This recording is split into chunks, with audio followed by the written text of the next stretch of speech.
হে বন্ধুরা, good morning. আমি প্রকৃতি, নিনাজ আরেকটি ব্লগে সবাইকে স্বাগত। সবাই কেমন আছেন? আমি ভালো আছি।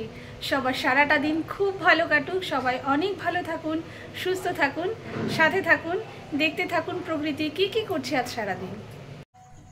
তো এক কাপ চায়ের সাথে আমার সকালটা শুরু হলো। আর এদিকে একটু ব্যস্ততা আছে, ডিম ভাজা, একটু ম্যাগি আর চা দিয়ে মেয়ের সকালটা শুরু করলাম। কারণ একটু বেরোতে হবে, ওর পড়া আছে, তাই আমি রেডি হয়ে নিচ্ছি। বিশেষ কিছু বন্ধুরা, প্রতিদিনের মতো চলে যাচ্ছি আজকে আবার বাজারে নয়, আজকে মেয়ের পড়া আছে, ওকে পড়তে দিতে যাব। ওকে পড়তে দিয়ে একটুখানি ডক্টরের কাছেও যাব। আমার আজকে মানে চোখের ডক্টরের কাছে অ্যাপয়েন্টমেন্ট নেওয়ার আছে, আজকে ওখানে যাব।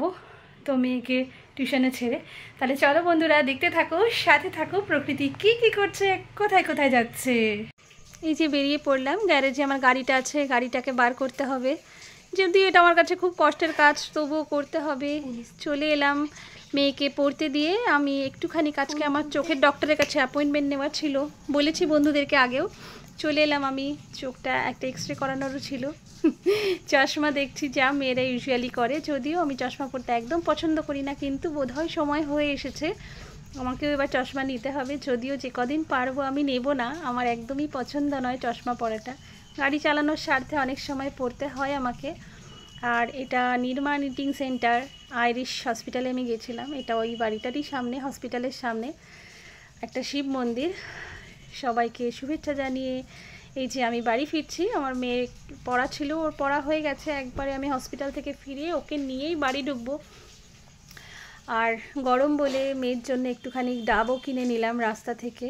আর সেই বাচ্চারা যেটা করে, ডাব খাবে না, আইসক্রিম খাবে, আইসক্রিমও নিয়ে নিলাম। বাড়ি চলে এলাম, মায়ের সবে ভোগারতি হচ্ছে, দুপুর 1টা বাজে, অনেকটাই বেলা হয়ে গেছে, আমার এখনও রান্না হয়নি। মা প্রকৃতির রান্নাঘরে সবাইকে স্বাগত। সবাই দেখুন প্রকৃতি আজ কি কি রান্না করছে, সবাই সাথে থাকুন, দেখতে থাকুন। প্রচণ্ড গরম পড়েছে, সবাই সাবধানে থাকবেন, প্রচুর জল খাবেন, সুস্থ থাকবেন, কারণ এই গরমে সত্যি আর বাঁচার কোনো রাস্তা নেই জল ছাড়া। সবাই সুস্থ থাকবেন, দেখতে থাকেন প্রকৃতি কী কী রান্না করছে। এই যে আমি অল্প একটু রান্না করে নিলাম, বাড়িতে তেমন মানুষজনও ছিল না। ভেন্ডি ভাজা, ডাল আর চাটনি, তার মধ্যে মেয়েকে দিয়ে দিলাম লাঞ্চ।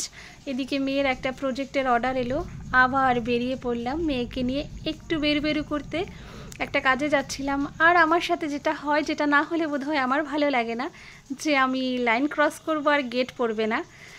সবুজে সবুজে ঘেরা মাঠের মধ্যে দিয়ে মেঠো রাস্তায় আমি হারিয়ে যাচ্ছি প্রকৃতির মাঝে। আমার অসম্ভব ভালো লাগে, যেটা মানুষ তৈরি করে না তেমন কিছু সৌন্দর্য। এখান থেকে যে বাড়িতে যাচ্ছিলাম ওদের জন্য একটু চপ সিঙ্গারা নিলাম। দেখুন বন্ধুরা, এই অদ্ভুত দৃশ্য সত্যি বোধহয় মানুষ তৈরি করতে পারে না, এটা প্রকৃতির দ্বারাই সম্ভব।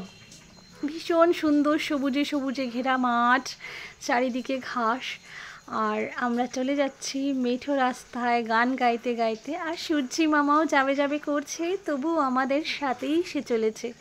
অদ্ভুত সুন্দর লাগছিল, মানে রহস্য শুধু বোধহয় প্রকৃতিতেই আছে। অনেক রাত হয়ে গেল ফিরতে ওই বাড়ি থেকে। আর যেটা আমার সাথে হয়, না হলেই হয় না, গেট। ঝড় এসেছে, বাদল বাতাস চারিদিকে, দারুণ সুন্দর। অনেক দিন পরে আমার বন্ধু বোধহয় চিঠি লিখে মেঘের কাছে আমার জন্য বৃষ্টি পাঠিয়েছে। বন্ধুরা ভালো থাকবেন সবাই, সুন্দর বৃষ্টি উপভোগ করুন। শুভেচ্ছা রইল সবার জন্য। অনেক রাত হয়ে গেছে, ভিডিওর সাথে যেতে হবে। শুভরাত্রি সবাইকে।